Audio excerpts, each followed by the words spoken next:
Je m'en fous de savoir si je suis zèbre ou pas. Je m'en fous de savoir si je suis haut potentiel, hypersensible ou rien de tout ça. C'est ce que parfois me disent certaines de mes clientes et elles ont en partie raison. Mais dans cette vidéo, ce que j'ai envie de te partager, c'est quels sont les avantages de savoir que tu es zèbre. Quels sont les avantages de faire un test du QI par exemple, le test WISE 4?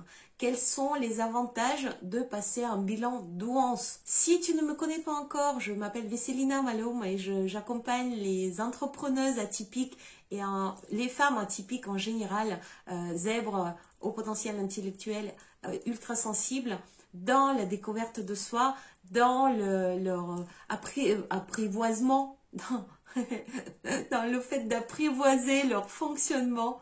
Voilà, le mot est sorti, ok, je fais des néologismes. Et tu trouveras évidemment sur cette chaîne plein de vidéos qui, j'espère, vont t'aider. Abonne-toi maintenant. Alors donc, quels peuvent être les avantages de faire un test de QI? Quels peuvent être des avantages de savoir qu'on est zèbre? Quels peuvent être des avantages de bilan douance? Je mets ces deux choses et le test et le bilan en parallèle parce que c'est complémentaire. Très souvent, les personnes me disent « j'ai pas envie de savoir parce que j'ai pas envie de passer un test, j'ai pas envie de rentrer dans ce cadre chiffré, j'ai pas envie de me mettre une étiquette. » Ok, j'entends et je comprends tout à fait. Maintenant, ça vaut le coup d'explorer le fonctionnement. Que ce soit par un test ou par un bilan plutôt qualitatif de douance, ça vaut le coup de comprendre quels sont réellement tes fonctionnements. C'est tout simplement un chemin de découverte de soi. Et le premier avantage que j'y vois, c'est la déculpabilisation. Une des premières choses que disent les personnes qui passent un test, ou quand on leur met clairement les mots sur ce qu'elles ressentent, sur ce qu'elles vivent, c'est « je ne suis pas folle » ou « je ne suis pas fou ».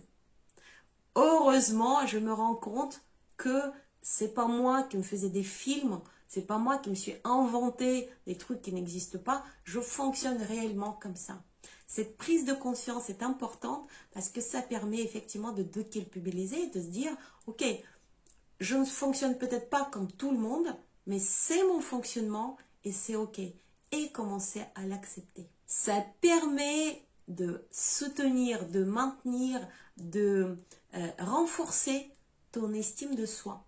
Parce que quand tu te sens cassé, bizarre, fou ou folle, complètement en décalage, évidemment, tu ne vois pas la valeur que tu as et que tu peux apporter aussi en ce monde.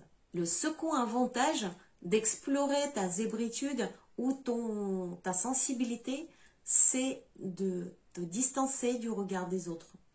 Parce que les injonctions sont multiples, parce que on te critique, parce que on te le verbalise en permanence, t'es trop, t'es pas assez.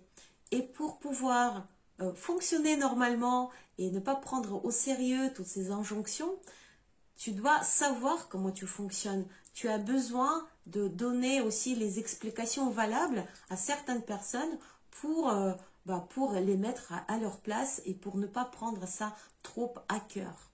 Donc ça permet de te distancer du regard des autres et continuer à cheminer comme tu l'entends. Le troisième élément, et pas des moindres, c'est que tu vas pouvoir évidemment utiliser toutes tes ressources.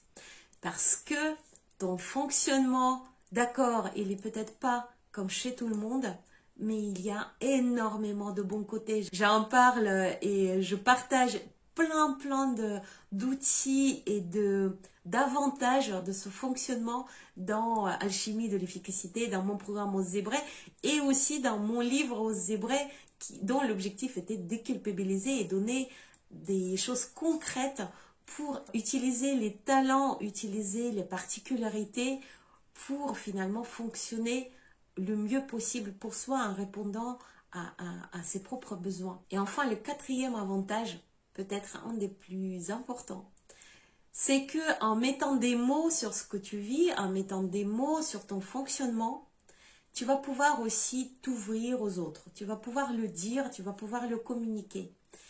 Et en découvrant ça de toi, tu vas attirer les personnes qui fonctionnent comme toi. Tu vas pouvoir développer ton entourage juste, celui qui te convient. Parce que ce sont des personnes qui vont comprendre pourquoi tu ressens telle ou telle chose. Ce sont des personnes avec qui tu vas pouvoir partager, tu vas pouvoir te nourrir.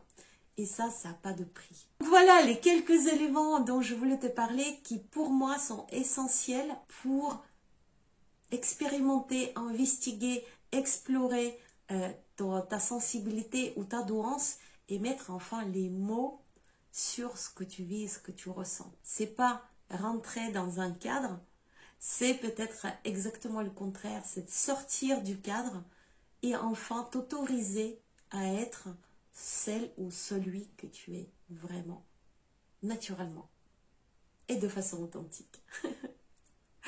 Voilà de quoi j'avais envie de te parler dans cette courte vidéo. Si tu penses qu'elle est utile aux autres personnes, n'hésite pas à la partager. N'hésite pas à commenter, à me dire ce que tu en penses, ce que tu ressens, quel était peut-être ton chemin de découverte de ta zébritude. D'ailleurs, dans mon podcast aux zébrés, on en parle beaucoup. Si tu ne le connais pas encore, va voir, c'est sur toutes les plateformes d'écoute. Sur ce, je te dis à très très bientôt. Ciao, ciao.